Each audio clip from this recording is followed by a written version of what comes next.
One इस video में बात करेंगे कि ऐसी दो एलईडी जो कि आपको अपने बिजनेस में दोनों में से कौन सी लेनी चाहिए या दोनों ही लेनी चाहिए। आई थिंक आप इस वीडियो को देखने के बाद निर्धारित कर पाएंगे। ये वीडियो उन सभी के लिए है जो अपने घर के लिए, अपने ऑफिस के लिए या छोटा मोटा काम ऑफिस का और ज़्यादातर घर पे टीवी देखने के लिए एलईडी मॉनिटर या कोई टीवी देख रहे हैं। तो 10 से 15 हज़ार के बजट में, ज़्यादा से ज़्यादा 17 हज़ार के बजट में ये एलईडीज़ आ जाती हैं मार्केट में। और अगर आप लेना चाहते हैं तो उसका रिव्यू आप इसमें देखिएगा। बिल्कुल निष्पक्ष तरीके से बताने का प्रयास किया है। 5 मिनट से ऊपर का वीडियो नहीं होगा। इंटरनेट पर जितनी भी डिटेल्स अवेलेबल हैं वो सभी इस पेज पर जो बता रहा हूँ वो आपको मिल जाएंगी। अगर आप ऐसे व्यापारी हैं, छोटे दुकान वाले हैं या फिर छोटा मोटा गोडाउन है जिसमें कि आपको सुबह जा कर के थोड़ी देर भजनवानी चलाना है, फिर उसके बाद आपके पास लैपटॉप नहीं रहता है, ज़्यादातर फ़ोन रहता है और लैपटॉप है तो वो भी कोई ज़्यादा एडवांस नहीं है, तो उस केस में आप सैमसंग का M50D स्मार्ट मॉनिटर M5 देख सकते हैं। अदरवाइज़ डेल प्रो P2425H ये जो वर्ज़न है ये प्रॉपर एलईडी मॉनिटर है जिसको चलाने के लिए आपको लैपटॉप से कनेक्ट करना ज़रूरी है अगर आप उसको पीसी के तौर पे यूज़ करना चाहते हैं। सो लॉन्ग टाइम के लिए अगर आपको बैठना है, 8 से 10 घंटे का आपको लगातार वर्किंग है एलईडी पर, तो आप डेल प्रो P2425H ले सकते हैं।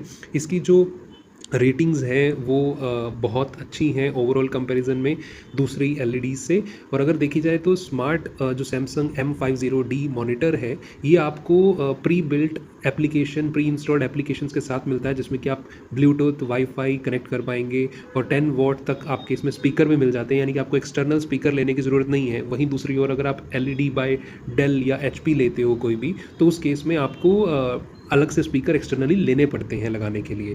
तो यहाँ पे आपको वाईफाई ब्लूटूथ इनबिल्ट मिल जाता है, अलग से कुछ लेने की ज़रूरत नहीं पड़ेगी। इवन अगर आपको वीडियो कॉन्फ्रेंसिंग भी करना पड़ता है तो एक एक्स्ट्रा वेब कैम लेंगे, वो आप उससे कनेक्ट करेंगे और अपने फ़ोन से कनेक्ट करके भी आप यूज़ कर सकते हैं। क्योंकि जिन लोगों के पास सैमसंग का फ़ोन है, सैमसंग की ही एलईडी हो जाएगी आपके पास, जिससे कि फ़ोन ही आपका एलईडी बन जाएगा। मैं ध्यान दीजिएगा कि इसमें ये नहीं कह रहा कि आपका फ़ोन उसमें मिरर कास्ट हो जाएगा, क्योंकि मिरर कास्ट में क्या होता है, आपके फ़ोन की स्क्रीन का साइज़ ही सेम टू सेम एलईडी में दिखता है। लेकिन नहीं, जिन लोगों के पास मोटरोला और सैमसंग का फ़ोन है उनमें ये कंपैटिबिलिटी है। जब आप अपना फ़ोन इस एलईडी से, मॉनिटर के से कनेक्ट करेंगे सैमसंग के साथ, तो आपका सेम टू सेम फ़ोन वहाँ पर जो भी एप्लीकेशंस हैं वो वहाँ नज़र आने लगेंगी और उसका रेजोल्यूशन भी एकदम बड़ा एलईडी के अंदर दिखने लगेगा। बड़े अक्षर, बड़ी एप्लीकेशंस, हर चीज़ अच्छे तरह से आपको एक ऑप्टिमाइज मैनर में दिखाई देगी, जिससे कि जो एप्लीकेशंस आप अपने फ़ोन में यूज़ कर पाते हो, जैसे व्हाट्सअप, व्यापार एप्लीकेशन या कोई भी आपकी अकाउंटिंग की एप्लीकेशन जो आप फ़ोन में यूज़ करते हैं और आप बड़ी स्क्रीन पर यूज़ करना चाहते हैं जस्ट एक फ़ोन में प्लग इन करके या वायरलेस कनेक्ट करके, तो सैमसंग का M50D मॉनिटर आपके लिए बेहद काम आ सकता है।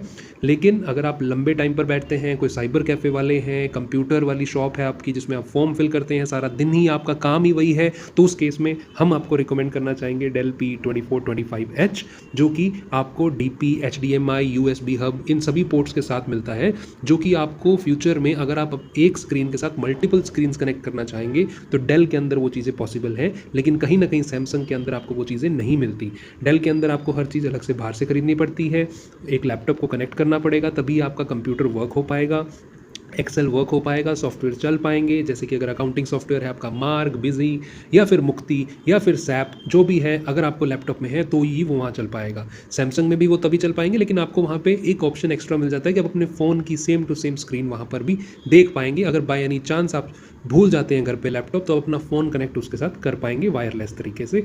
अब इसमें की डिफरेंसेस क्या आ जाते हैं कि आपको पैनल और रिफ्रेश रेट सैमसंग के अंदर कंपैरिजन टू डेल थोड़ा कम मिलता है। रिफ्रेश रेट का मतलब ये हुआ कि जैसे अब मैं स्क्रॉल डाउन, स्क्रॉल अप आपके सामने स्क्रीन पे कर रहा हूँ, आप देख रहे होंगे थोड़ा थोड़ा जैसे बीच में लैग हो रहा है, तो वही चीज़ आपको सैमसंग और डेल के अंदर डिफरेंस दिखेगा कि जो रिफ्रेश रेट है डेल का वो ज़्यादा अच्छा है, यानी कि जल्दी स्क्रॉल और स्क्रॉल डाउन होंगी चीज़ें, और सैमसंग के अंदर कम होगी। वो होना लाजमी भी है क्योंकि डेल को बनाया गया है वर्क, प्रोडक्टिव वर्क के लिए, ऑफिस वर्क के लिए। लेकिन सैमसंग जहाँ पर एक मॉनिटर है वहीं पर वो एक स्मार्ट टीवी भी है, इसलिए उसके फीचर्स टीवी के लिए भी रखे गए हैं। सैमसंग के अंदर आपको 2 HDMI पोर्ट मिल जाते हैं, वायरलेस कास्टिंग मिरर मिल जाता है, डिस्प्ले पोर्ट नहीं है और USB-C भी नहीं है, जिसकी वजह से थोड़ी सी उसके अंदर चार्जिंग का तो चलो सवाल ही पैदा नहीं होता क्योंकि वो तो प्लग इन ही आपकी बिजली से चलती है।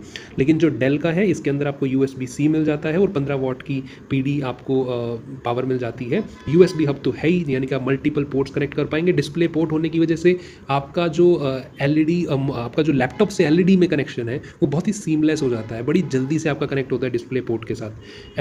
आपका जो एर्गोनॉमिक्स है उसमें सैमसंग के अंदर आप उसकी जो स्क्रीन है ऊपर नीचे दाएं बाएं या फिर horizontal to vertical, landscape to vertical, वो चीज़ें नहीं कर पाते, क्योंकि उसमें एक काइंड ऑफ टीवी है जो कि एक अपनी ऊंचाई निर्धारित पे ही सीमित रहता है। लेकिन डेल को आप ऊपर नीचे, लेफ्ट राइट या फिर लैंडस्केप टू वर्टिकल घुमा फिरा सकते हैं, उसमें काफ़ी चीज़ें आपको दी जाती हैं। ब्राइटनेस और कंट्रास्ट की बात करें तो सैमसंग के अंदर आपको डिसेंट डार्क रूम मूवीज़ भी आप देख पाएंगे, यानी कुछ ऐसा नहीं है कि आपकी आंखों पे ज़्यादा इंपैक्ट पड़ेगा। लेकिन फिर वही है कि डेल आपका जीत जाता है, क्योंकि आप ऑफिस वर्क के लिए देख रहे हैं तो Dell works pretty good. Gaming के लिए भी आपका सैमसंग वर्क कर जाएगा, लेकिन रिफ्रेश हर्ट्स जो है आपका 60 मिलता है, इस वजह से थोड़ा हैंग हो सकता है आपका अगर आप इसमें गेम खेलेंगे। डेल का आपका बहुत अच्छा LED का जो डिस्प्ले हर्ट्स है, वही कि स्क्रोलिंग जो है आपकी बहुत अच्छी स्मूथली चलेगा स्मूथली चलेगी आपकी जो LED है।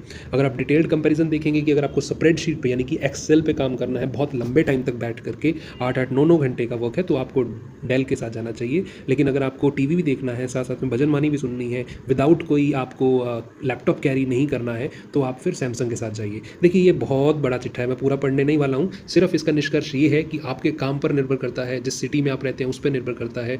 कंक्लूजन यही कि अगर आपका लंबे टाइम तक का काम है तो आप यूज़ करिए डेल का। अगर आपका छोटे मोटे टाइम का काम है, जैसे कि 1-2 घंटे 2-3 घंटे में सफिशिएंटली हो जाता है, तो आप सैमसंग के साथ जा सकते हैं। अदरवाइज मेरी रिकमेंडेशन ये है कि आपको दोनों ही लेने पड़ेंगे। आपका वर्किंग 2 या 3 घंटे से ऊपर का है तो आप सैमसंग का मत लीजिए, क्योंकि वो आपको कहीं ना कहीं थोड़ा सा हैंग हो सकता है, क्योंकि हमने प्रैक्टिकली यूज़ करके नहीं देखा, फ़ोन के साथ यूज़ करके देखा है तो थोड़ा हैंग होता है। लेकिन अगर आप अपने लैपटॉप के साथ कनेक्ट करेंगे सैमसंग को तो हो सकता है कि थोड़ा सही चले, but still we are not sure. Take your wise decision. Thank you.